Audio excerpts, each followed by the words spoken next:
कहाँ चल गया वो इसमें का पेन।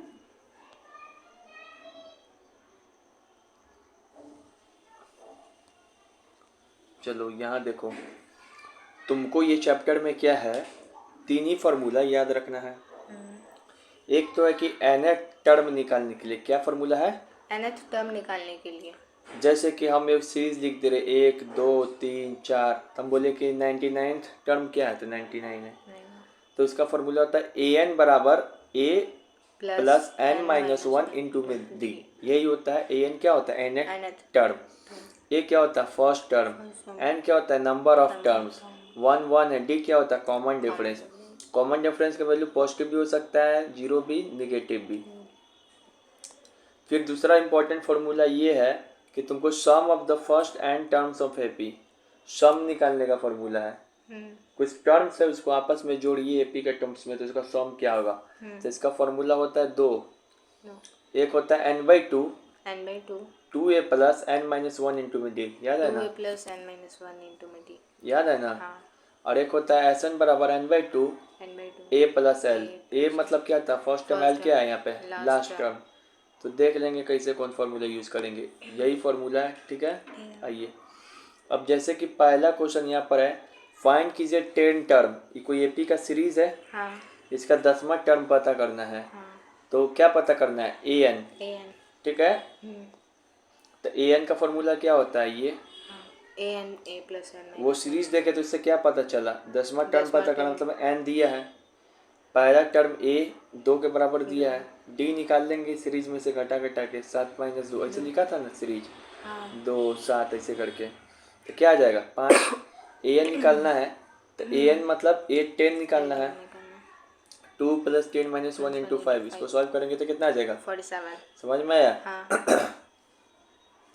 बोलना है फिर यहाँ पे बोल रहा which term of AP is -81, कौन मतलब एपी का ही बहुत सारा सीरीज दिया है, तो बोल रहा है इसमें से कोई एक टर्म आएगा। हाँ। कोई टर्म आएगा उसका वैल्यू क्या होगा -81। तो यहाँ पे -81 क्या दिया हुआ है बताओ, लास्ट टर्म ए एन दिया हुआ है, ठीक है ना। यहाँ पे फर्स्ट टर्म ए दिया हुआ है सवाल में। हाँ। डी घटा घटा के निकाल लिए। हाँ। कौन सा टर्म 81 हो गया, यानी कि क्या दिया हुआ है वो ए एन का वैल्यू दिया, क्या दिया ए एन का वैल्यू दिया, देखो बोल रहा है कौन सा which of the term of the AP is -81, a n दिया हुआ है, एन टर्म दिया हुआ है, कौन सा टर्म, ठीक है ना। हाँ। तो ए एन का वैल्यू दीजिए, तुमको क्या बोल रहा है एन निकालने के लिए कौन सा टर्म होगा वो, ए एन ये जो आएगा -81 कौन सा टर्म होगा वो, ठीक है ना। हाँ।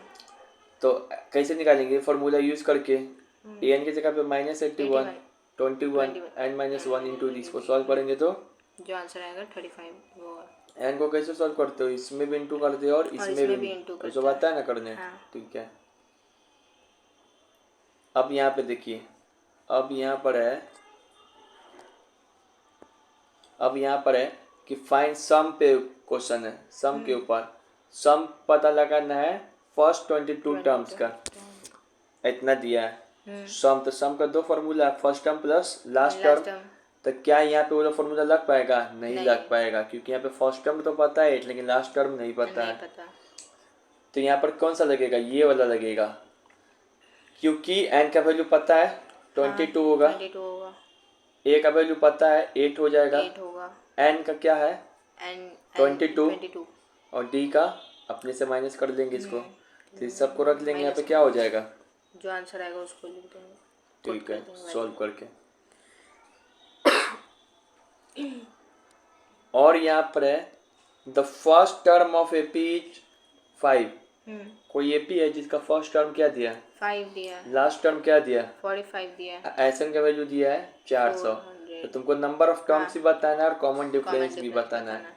तो ये देखो इसमें दो सवाल है, तो पहले पॉइंट के लिए एसन का वैल्यू दिया, ए दिया है, फर्स्ट टर्म लास्ट टर्म दिया है, एन बताना है। तो इस फॉर्मूला से नहीं बता सकते हो एन, हाँ बता सकते, 400 रख दिए, एन जिसको निकालना है उसको एन ही रहने दिए, first term plus last term कर दिए, एन का वैल्यू निकाल दिए, सब आता है ना करना। हाँ। तो 16 हो गया। हाँ। अब क्या बताना है, कॉमन डिफरेंस बताना है। तो कॉमन डिफरेंस वो फार्मूला से तो नहीं निकल सकता है सम में इस फार्मूला से कॉमन डिफरेंस निकलता है, हैं।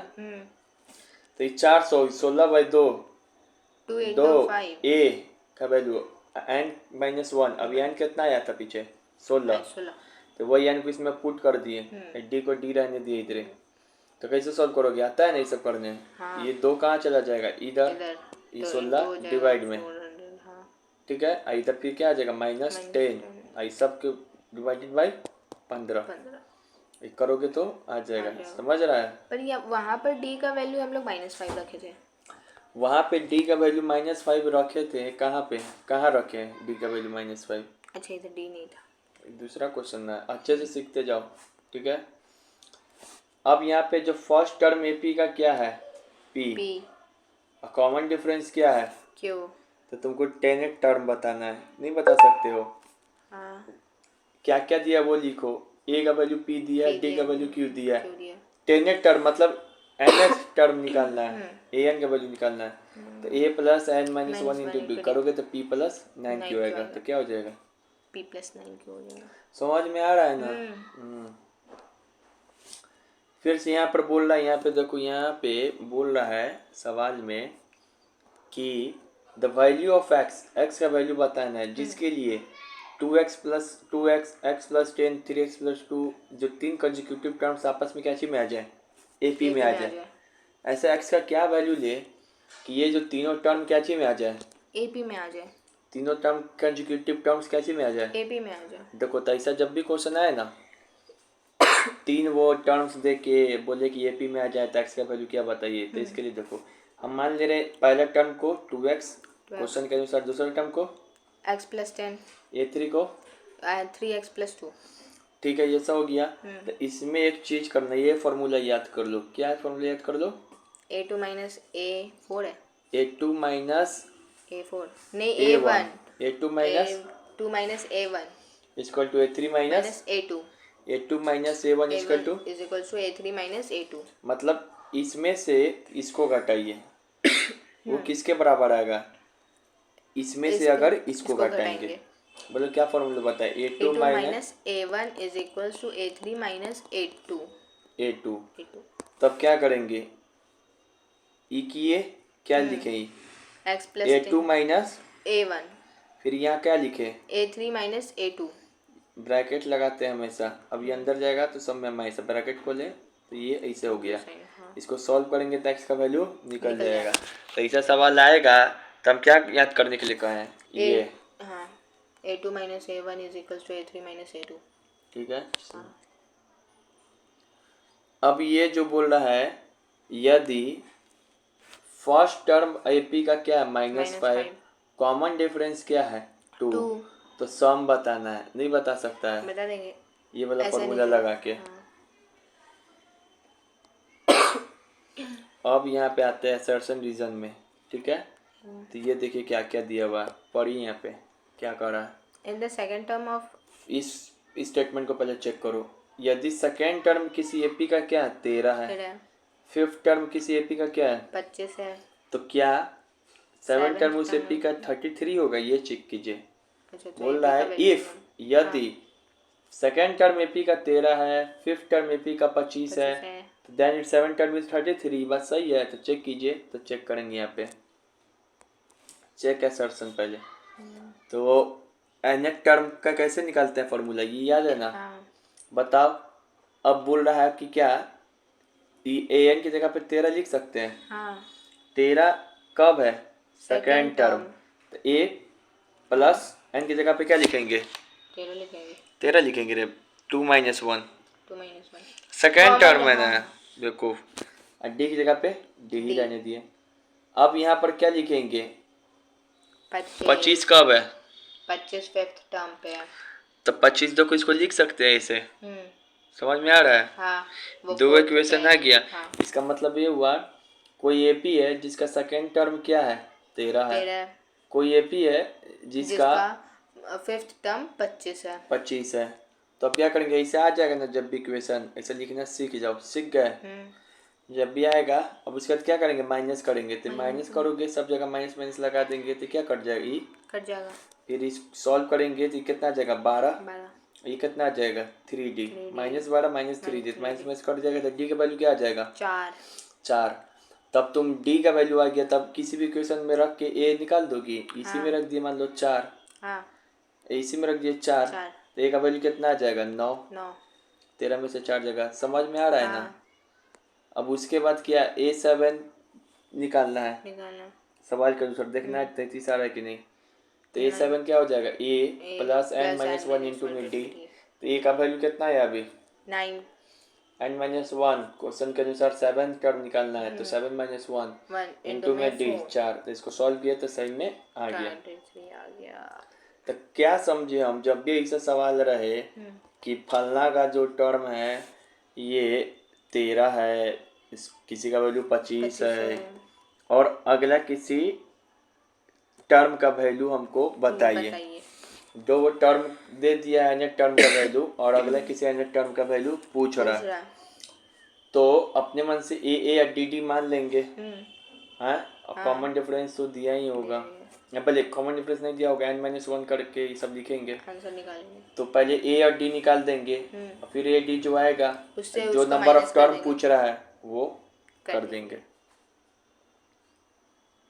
अब यहाँ पे जो सेकेंड स्टेटमेंट बोल रहा है कि यदि कॉमन डिफरेंस AP का 5 है, कॉमन डिफरेंस क्या है AP का 5 है, डी का वैल्यू क्या दे दिया 5, तो बताइए ये 25 के बराबर है क्या। मतलब ये बोल रहा है सवाल में कि A13 25 के बराबर है क्या, मतलब 18 टर्म और 13 टर्म 13 टर्म 25 के बराबर है क्या। तो हम चेक करेंगे। हम पहले को मान लिए क्या, इसको कैसे लिखेंगे A प्लस n माइनस 1 कितना हो जाएगा 17D, और माइनस ए ना कर रहा है कि दोनों को माइनस करके बताइए 25 है क्या। तो इसको ऐसे लिख दिए, इसको ऐसे लिख दिए, ब्रैकेट खोले, क्या आएगा ए कट जाएगा, क्या बच जाएगा 5D। 5 डी का वैल्यू क्या बोला है सवाल में 5 ही दिया, 5 दे दिया, तो आ गया 25। तो ये भी सही है। समझ में आ रहा है। हाँ। ठीक है। अब ये सवाल ऐसा टाइप का पूछता है, find the number of natural numbers between 102 and 998, जो कि डिविजिबल होगा 2 और 5 से। बोल रहा कि 102 से लेके 998 तक में ऐसा कितना नंबर है कि 2 से भी डिविजिबल हो, 5 से भी डिविजिबल हो। तो देखो, जो 2 से सिर्फ डिविजिबल होता है तो लास्ट में वो क्या होता है, इवन नंबर ही होगा। जो 5 से डिविजिबल होगा उसके लास्ट में क्या आएगा 0 और 5 होगा। लेकिन जो 2 और 5 दोनों से होगा उसके एंड में क्या आता है 0 आएगा। 0। तो यहाँ से देखो कहाँ से गिनवा रहा है हमको 102 से। तब लास्ट में क्या होना चाहिए, 2 और 5 दोनों से डिविजिबल हो तो 0। तो ऐसा 102 के बाद पहला कौन सा ऐसा नंबर आएगा कि जो 0 हो जाए, तो 110। फिर कौन सा नंबर आएगा 120। ऐसे ही लिखते लिखते कहाँ तक पहुँच गए 990। 998 से पहले जस्ट कौन सा नंबर आएगा जो 2 से डिविजिबल, अब 2 और 5 2 से डिविजिबल होगा 990 आएगा। 990। तो ये देखो, ये AP जैसा नहीं लग रहा, ये A क्या निकल गया 110, और ये इस दोनों को माइनस करेंगे तो D, और ये क्या होगा AN का वैल्यू हो गया, लास्ट टर्म ही हो गया AN। अब AN बराबर क्या होता है, ये AN का वैल्यू रख दिए 990 रख दिए, A n माइनस 1 इंटू में D। अब इसे किए तो क्या हो गया, इसका वैल्यू आ गया, n का वैल्यू आ गया। समझ में आया। n का वैल्यू आ गया। क्या समझ में आया कि इस यहाँ तो हमको कोई भी सीरीज नहीं दिया है AP का, तो सवाल कहेगा उसके अनुसार अपने से ऐसा टाइप का डिविजन वाला का क्या करना पड़ता है, सीरीज बनाना पड़ता है। क्यों लिए 110, क्योंकि कंडीशन कह रहा है 2 और 5 से क्या होना चाहिए डिविजिबल होना चाहिए। तो इससे कॉपी में लिखेंगे कि पहला नंबर जो होगा डिविजिबल वो 110 होगा, दूसरा होगा 120। ऐसे लिखते जाएंगे तो 998 से जस्ट पहले सोचो क्या होगा 990, 997 होगा, नहीं 996, 990 होगा। अब ये क्या हो गया A, इन दोनों का डिफरेंस क्या हो जाएगा D, और ये क्या हो गया AN। तो नंबर ऑफ टर्म्स n निकाल दो, सब चीज पता चल गया। ठीक है। एग्जाम में कुछ भी दे देगा कंडीशन, सोचना होगा। ठीक है। अब जैसे हम कहते हैं कि कौन सा ऐसा नंबर है 102 से लेके 998 के बीच में जो कि 2 से डिविजिबल होगा, जो इवन होगा। जैसे पहला टर्म्स कौन होगा? 102। दूसरा टर्म 104। लास्ट में कितना हो जाएगा? 998। 998। अब कर लेंगे। हाँ। ऐसा टाइप का अगर हम कह दें कि कौन सा ऐसा टर्म है जो कि 5 से डिविजिबल होगा तो 5 से तो 0 और 5 आना चाहिए लास्ट में, तो तो पहला टर्म कौन 105 होगा? आएगा। 205 100 105। लास्ट में 995। समझ में आ रहा है? हाँ। अब ठीक है।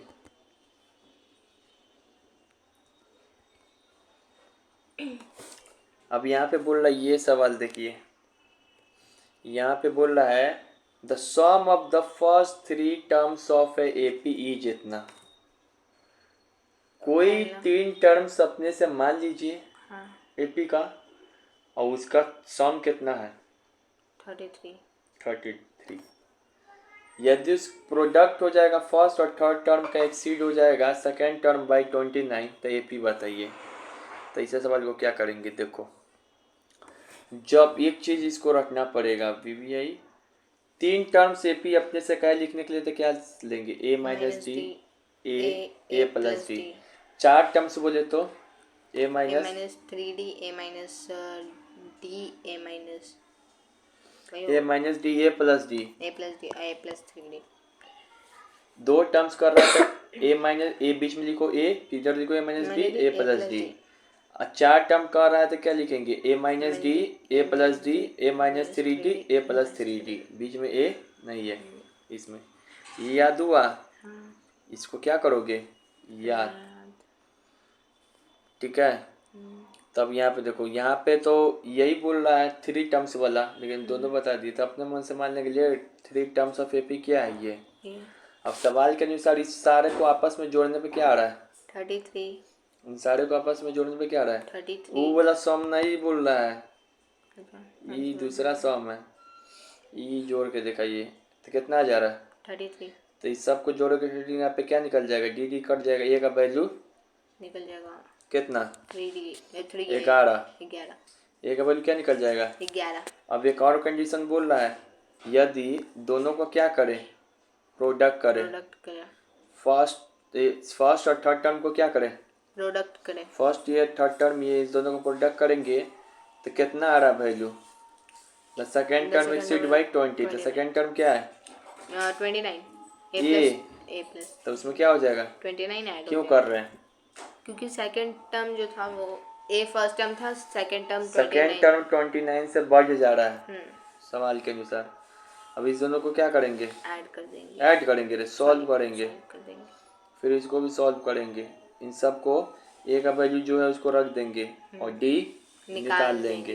तो डी का वैल्यू +9 आएगा या फिर -9 आएगा। तो +9 अगर लेके देखते हैं तो हम फर्स्ट टर्म किसको माने थे? पी को। ए माइनस डी को माने थे। इस सबको रखते जाओ, ए या डी का वैल्यू निकल गया। हाँ। लेकिन अगर माइनस वैल्यू लेते हैं डी का तो क्या होगा? माइनस का वैल्यू डालते चले जाएंगे। क्या कि हमको कुछ समझ में नहीं आ रहा है। अरे बोका, तुमको बोला कि एपी बताना है। हाँ। एपी ऐसे सीरीज में लिखाता है, ऐसे कोई नंबर 3 वो वही 3 वो नंबर खोजना था। ठीक है। तो अपने से हम मान लिए कि 3 वो एपी ऐसे लिख सकते हैं कि नहीं लिख सकते हैं? 4 वो कहता था ऐसे लिखते हैं। अब ऐसे 3 वो एपी लिख सकते हैं। तीनों एपी का सम क्या हुआ सवाल? तो यहाँ से अच्छा ये तीनों एपी हमको लिखना है तो क्या क्या वैल्यू चाहिए? क्या वैल्यू चाहिए? ए का और डी का, तब ना लिख पाएंगे। ए डी इसमें से माइनस कर देंगे तो आ जाएगा। ये लिख देंगे तो सेकंड टर्म, ये प्लस लिख देंगे थर्ड टर्म। तो इस सब को जोड़ देंगे तो क्या आ जाएगा? 33 आ जाएगा। ए का वैल्यू आ जाएगा। क्या आ जाएगा? ए का वैल्यू आ जाएगा। ए का वैल्यू आ जाएगा। अब क्या करेंगे? अब इसमें ए का वैल्यू आ गया तो ऐसा थोड़ी कि इसमें ए का वैल्यू इसमें रख देंगे तो डी आ जाएगा। डी तो कट जा रहा है, नहीं आ पाएगा इससे। लेकिन यहाँ पे क्वेश्चन में एक और कर रहा है, अगर फर्स्ट टर्म और सेकेंड टर्म को इंटू कीजिए, कर दिए। थर्ड टर्म को इंटू कीजिए तो सेकेंड टर्म क्या हो जा रहा है? अब बड़ा हो जा रहा है 29 से। तो इस दोनों को इंटू किए फिर इक्वल टू इतना। अब तक हाथ चला गया अपने, नहीं तो नहीं समझ में आएगा। मेरे सारा चीज समझ में आ गया। सोचे डी यहाँ पर आ गया तो डी का प्लस माइनस का वैल्यू क्यों डाल रहे हैं हम लोग? यहाँ देखो, क्योंकि डी जो है रूट के अंदर आया है। रूट के अंदर आया है डी। तुम प्लस से ले लो, कोई बात नहीं, प्लस से ले लेंगे हम। तो क्या करेंगे? अच्छा, वैल्यू पुट कर देंगे उसमें, आ जाएगा। ठीक है। अब यहाँ पे देखो ये क्वेश्चन, तो समझ में आ गया ना हाँ कि अपने से मान लेंगे terms a minus D, A plus D. अब कह लो कि कुछ भी कह सकता है, इन तीनों को पहले हमको जुड़वाया, किसी के बराबर रखा, तो वहाँ से a निकाल लिए, फिर इन दोनों का आपस में इंटू करके इसको कुछ किया इक्वेट, फिर क्या कर दिए d निकाल लिए, फिर इसमें पुट किए। तो आंसर अब ये सवाल देखिए, दो अर्थमेटिक प्रोग्रेशन जिसका टर्म क्या है सेम, वो जिसका फर्स्ट टर्म क्या है सेम है, यानी उसका ए क्या है, दोनों का सेम है, ए मान ले रहे हैं, लेकिन उनका कॉमन डिफरेंस क्या है, the common difference of work progression is 4 more than the other progression. लेकिन जो कॉमन देखो, दो हम मान ले रहे एपी अपने से, मान ले कि कोई एपी इसी से लिखा हुआ है, ये लिखा हुआ है, तो ये भी ए है, इसका फर्स्ट टर्म इसे पी का इसी से, ठीक है। लेकिन फर्स्ट टर्म तो सेम है, लेकिन इनका कॉमन डिफरेंस क्या है, अंतर है। पहले का मान लो डी है, तो दूसरे का क्या है, more than 4, 4 more than the other, तो दूसरे का क्या मान लिए, डी प्लस 4, 4 टाइम्स बोलता है तो क्या होता है डी इंटू 4, डी 4 डी। अब बोल रहा है यदि यहाँ पे बोल रहा है 124 टर्म होगा जो फर्स्ट अर्थमेटिक प्रोग्रेशन का, वो सेम होगा सेकेंड अर्थमेटिक प्रोग्रेशन के, तो बताइए आप कॉमन डिफरेंस का वैल्यू बताइए। नहीं समझ में आया, उड़ा दिया ये। समझना होगा, क्या पढ़ते हो समझना होगा, प्रैक्टिस नहीं करते अपने से। 2 एपी मानना होगा, अपने से मान ले रहे हैं 2 एपी का कोई सीरीज है, इसे इसे लिखा है, एपी इसे लिखाता है ना, हाँ। तो इसमें पहला दोनों एपी में कह रहा है कि पहला टर्म्स क्या है, बराबर है, ये मान लिए। हाँ। अब बोल रहा है कि यहाँ पे एक जो एपी है उसका कॉमन डिफरेंस अगर डी है, तो दूसरे एपी का कॉमन डिफरेंस क्या है, d+4 है, मान लिए। अब बोल रहा है अगर इस एपी का 42 टर्म और इस एपी का 124 टर्म आपस में क्या है, सम है, बराबर है, सेम है, बराबर है, तो आप हमको कॉमन डिफरेंस का क्या कीजिए बताइए। कल लोग ये भी बोल सकता है कि इस एपी का 42 टर्म, इस एपी का 124 टर्म का जो माइनस करेंगे तो 5 के बराबर आएगा, तो क्या करेंगे, इसका निकालेंगे पहले 42 टर्म, इसका 124 माइनस करके इक्वल टू 5 के बराबर लिखेंगे, लेकिन यहाँ पे कर रहा बराबर है, तो बताओ इस एपी का गेट सेटअप,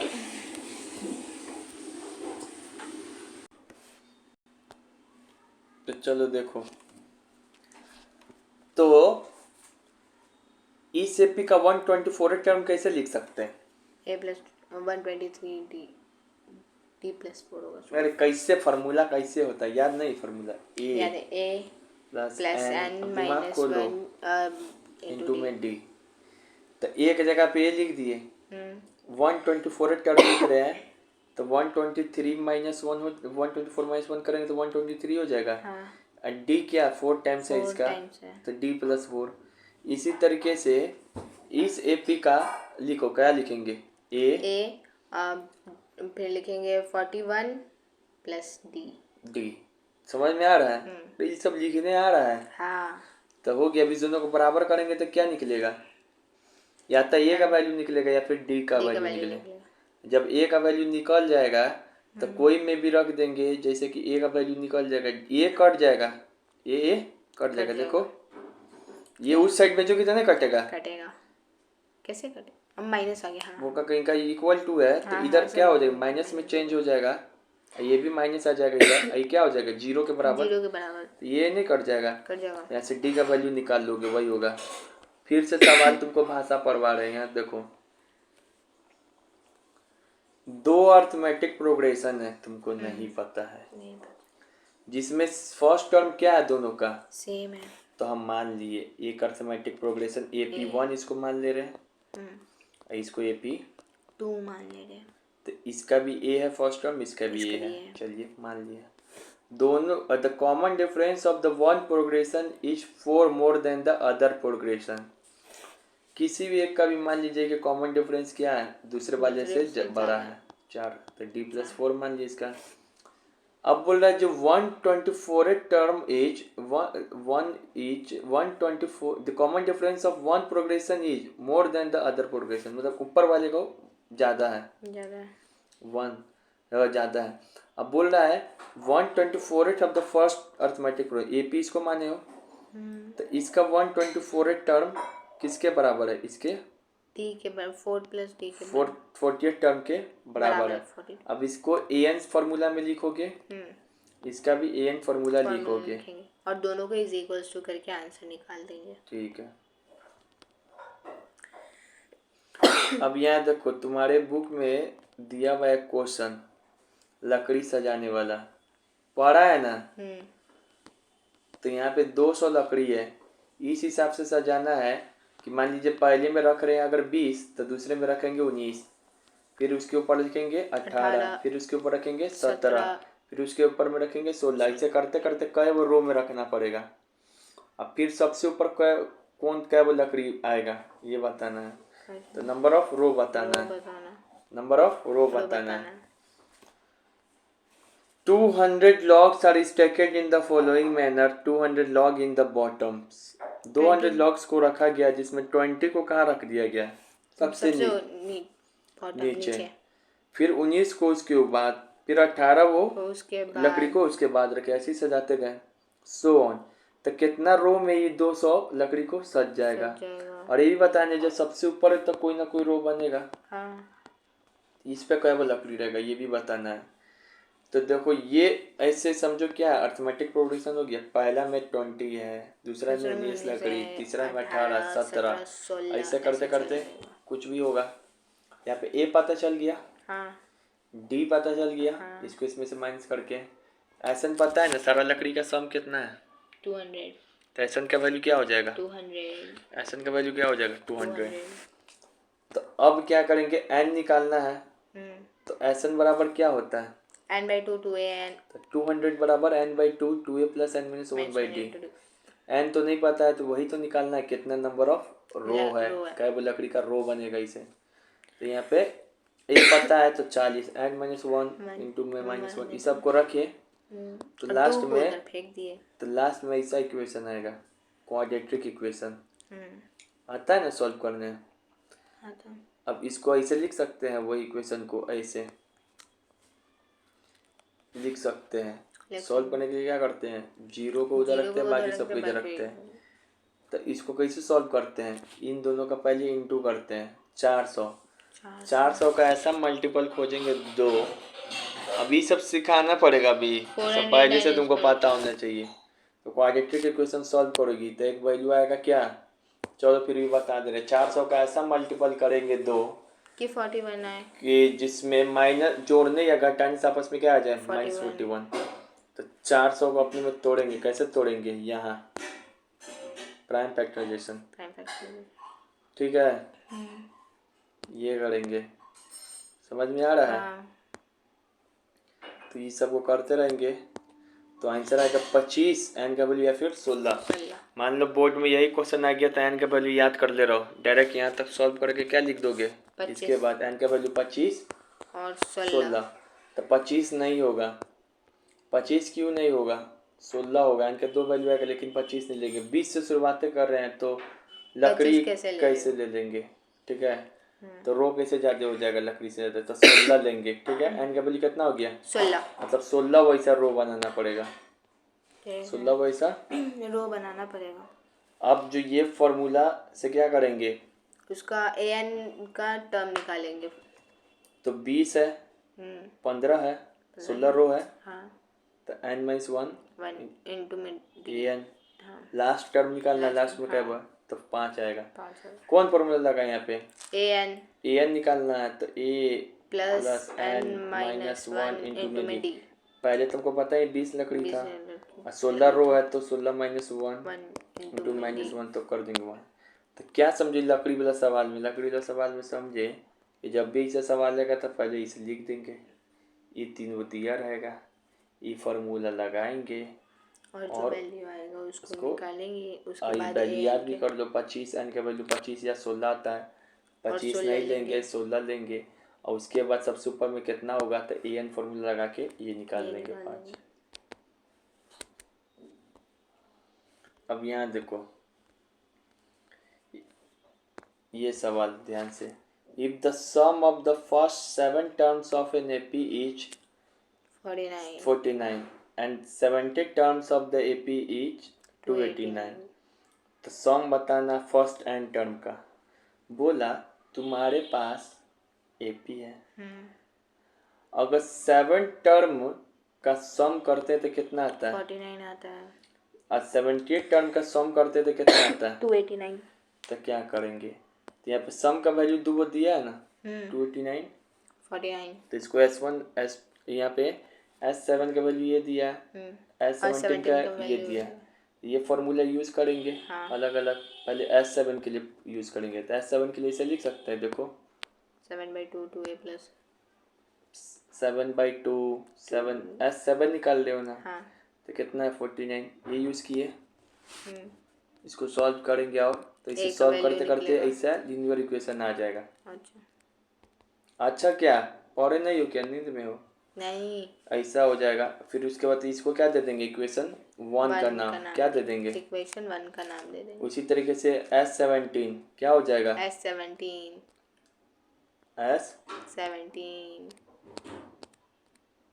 S17 हो जाएगा। तो S17 भी ऐसे क्या करेंगे, सॉल्व करते करते क्या आ जाएगा? इक्वेशन 2 आ जाएगा। अब इन दोनों इक्वेशन को क्या करेंगे, काटेंगे, सॉल्व करेंगे, माइनस करके क्या करेंगे, माइनस करके सॉल्व करेंगे। यहाँ पे सॉल्व करेंगे इस दोनों इक्वेशन को, तो क्या आ जाएगा, ए और ए कट जाएगा। यहाँ देखो ये है पहला इक्वेशन, कहाँ चला गया, हाँ ये है पहला इक्वेशन और ये दूसरा इक्वेशन, दोनों को एक दूसरे में से माइनस कर देंगे। इसे ए प्लस क्या है 3d प्लस बराबर 7, यहाँ पे क्या ए प्लस 8d बराबर 17। बोले जब भी ऐसा इक्वेशन आएगा क्या करेंगे, माइनस करेंगे। तो ये कट गया, ये क्या बच गया -5d और ये क्या बच गया -10। माइनस कट गया, डी का वैल्यू 2 आ गया। अब कोई भी इक्वेशन में रख के ए निकाल दो, ए निकाल देंगे। तो यहाँ पे देखो ए निकाल देंगे, तो यहाँ पे देखो अब ये का वैल्यू डी का वैल्यू क्या है 2, ए का वैल्यू भी 2 आएगा। तब देखो तुमको क्या निकालना है, sum of N term, sum of N term, तो Sn बराबर n/2 n टर्म्स निकालना है, तो n/2 2a नहीं 2 प्लस n माइनस, नहीं समझ में आ रहा है, 2a नहीं है, ये पगला कहीं का, a निकालना है। अभी ए तो निकाल लिया ना, हाँ 2 डी निकाल लिया ना 2। अच्छा वो अब n टर्म का सम निकालना है, वैल्यू आप पुट कर रहे थे हम 2 में, नहीं समझ में आया? हाँ समझे। तो यहाँ पे a का वैल्यू 1 आएगा, सॉल्व करोगे तो उसको a का वैल्यू क्या आएगा 1 आएगा, एंड d का वैल्यू 2। तब n टर्म्स का निकालना, तो n को यहीं पे रहने देंगे, नहीं समझा? समझे। चलो फिर से बता रहे, एक बार ध्यान से सुनो। यहाँ पे बोल रहा है फर्स्ट 7वें टर्म्स का जो एपी है सम कितना है 79, 70 टर्म्स का सम कितना है 289। तो ये वाला लाइन से हम इतना बात नहीं लिख सकते हैं, मतलब ये सवाल में दिया है। तो ये यूज करके हम पहला S7 का यूज करते हैं, S7 को इसे रखते रहेंगे, फिर क्या आएगा इक्वेशन 1 बन जाएगा। कौन आएगा ये ए, इसको हम लोग इक्वेशन 1 मान लेंगे। इक्वेशन 1 हो गया ये। इसी तरीके से क्या हो जाएगा इक्वेशन 2। तब इन दोनों का लीनियर इक्वेशन से सॉल्व करेंगे, बराबर नहीं बताएंगे। ए क्या हो गया 1, डी क्या हो गया 2। तो तुमको n टर्म का क्या निकालना है, सम। तो Sn बराबर n टर्म का सम निकालना, तो n/2 2a 2 n-1, तो n के जगह पे n-1 इंटू में 2। इसको सॉल्व करोगे तो कितना आ जाएगा n²। देखो यही है, तो ये हो गया, समझ में आ गया ना? आ गया। फिर से यहाँ पे बोल रहा है कि how many 3 digit number are divisible by 7। 3 digit का कितना ऐसा संख्या है जो कि 60 से क्या हो, डिविजिबल हो। तो पहला ऐसा कौन सा नंबर होगा 3 डिजिट का जो कि 60 से क्या होगा, डिविजिबल होगा? कौन है? 105। 105 है। 105 है। इसमें क्या करोगे, अपने से एपी खोजोगे। लास्ट कहाँ तक होता है 3 डिजिट? 990। तो कोई इससे होता है, तुम्हारे पास से वो लिमिट पता चल गया कि वो पता लगाना है 100 से लेके और 999 तक। तो खोजे जो 7 से डिविजिबल है, तो ऐसे मिलते चला गया। सबसे दो वो पहले आगे का देख लोगे और लास्ट का ए वो देख लोगे। दो वो क्यों देखते हैं, क्योंकि इससे तो ए पता चलेगा, इसमें से मान कर डी और इससे nth टर्म का वो पता चलेगा, एन पता चलेगा। समझ में आ गया? तो तुम ऐसे ही सब करेगा। और अभी लगा सकते हो एन, हाँ वही निकलना है, नहीं पता चल जाएगा? पता चलेगा। अब तो ये सवाल बना सकता है तुम। हाँ। तो ए एन का वैल्यू कितना आ गया? यहाँ पहले ए एन का वैल्यू कितना आ गया? 105 देखो ए एन बराबर क्या होता है? 9 पहले ए क्या होता है? ए प्लस एन माइनस 1 इंटू में डी। ए एन क्या है? 994 लास्ट टर्म। ए क्या चीज़ था? 105। एन क्या चीज़ था? एन हमारा वही निकालना है, इंटू में डी कितना है? 7। इसको सॉल्व करेगा, एन का वैल्यू निकल जाएगा। ठीक है, यही सब दिया हुआ है, एन का वैल्यू निकल जाएगा। समझ में आ गया ना? इससे सवाल कैसे बनता है, कुछ भी दे देगा, कौन किससे डिविजिबल है। 2 डिजिट का नंबर बोलता तो 2 डिजिट के नंबर से देखते हैं। हो गया, तो नहीं सेवा हो सकता है हमसे। इम्पोर्टेंट क्वेश्चन हमको जो लगा हम करा दिए। ठीक है।